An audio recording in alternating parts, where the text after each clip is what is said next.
তাই করো। ওই রানীরে দেখার পর থেকে আমার খুব লোভ হয়েছে। ওর একবার খাইতে পারলে 1 মাস না খায় থাকলে আমার চলবো, কোনো ব্যাপার না।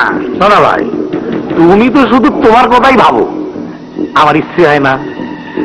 আমার কথা ভেবেছো কোনো সময়? ভাবছি। বসে যাও, রাত বেশি এলে আমার মাথার পোকাগুলা খালি কামড় শুরু করে। শোনো, রানীরে তোমার ডাক বাংলায় রাখার নাম কইরা আমার এখান নিয়ে আইবা। চলে গেল ভাই। শোনো, আমি তো তোমার চরিত্র খুব ভালো করে জানি।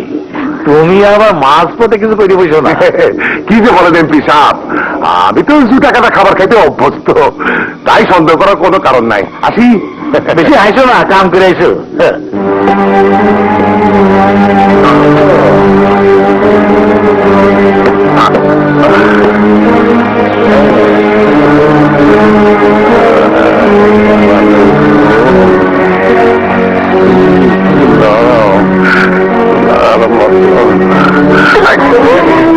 তোর বদমাস, আইনের পোশাক পরে আমার ইজ্জত নষ্ট করতে চাস?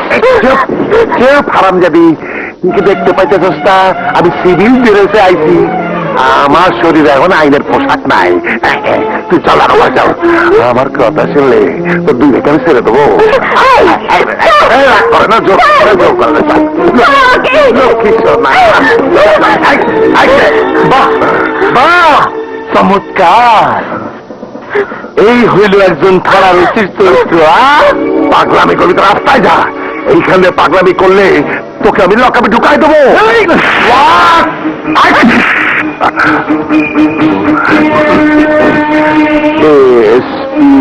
মাহবুবুর রহমান আকাশ। স্যার, স্যার, এখন আমাকে নষ্ট কর, নষ্ট কর আমাকে। স্যার, স্যার, মেয়েটার কথা বিশ্বাস করবে না স্যার। স্যার, আমি ওকে মেয়ে মানুষ বলে আমার নিজের বাংলোতে রাখতে চেয়েছিলাম স্যার। একটা অপরাধ থাকার জন্য আবার মিথ্যে কথা? স্যার, আমাকে ক্ষমা করে দিন স্যার, এমন ভুল আর কোনোদিন হবে না। আপনি রিপোর্ট করলে আমার চাকরিটা চলে যাবে। তোমার মতো অসৎ অফিসার ডিপার্টমেন্টে থাকলে ডিপার্টমেন্ট কলঙ্কিত হবে। আমাকে রিপোর্ট করতে হবে না। আমার যে স্পেশাল ক্ষমতা আছে, সেই ক্ষমতা বলে তোমাকে আমি সাসপেন্ড করতে পারি।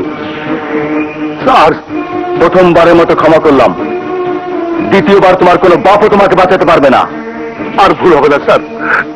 বোন, তুমি আমাকে মাফ করে দাও। ওকে মাফ করে দাও বোন। তোমার সাথে এই খারাপ ব্যবহার করার জন্য আমি দুঃখিত। দেখো দেখো, তোমার মতো পুলিশ ডিপার্টমেন্টে এখনো সবাই নষ্ট হয়ে যায়নি। আজ থেকে অন্তত মনে রেখো, তোমার মতো সামান্য কজন অসৎ অফিসারের কাছে দেশ, জাতি, দেশের মানুষ সবাই জিম্মি হয়ে যায়নি। প্রথম দিন আপনাকে দেখে সত্যি সত্যি একজন পাগল মনে করেছিলাম। আজ জানলাম পাগলের পোশাকের আড়ালে একজন সৎ পুলিশ অফিসারকে চোখে দেখলাম। আপনাকে অনেক অনেক ধন্যবাদ। জীবনটা কোথায় যাবে জানি না, তবে আপনার এই উপকারের কথা চিরদিন মনে রাখবো ভাইয়া। It's okay. সেন্ট্রি, রানীর দুই ভাই মানিক রতনকে ছেড়ে দাও। স্যার, আমি নিজে ওদের ছেড়ে দিচ্ছি স্যার। হুম।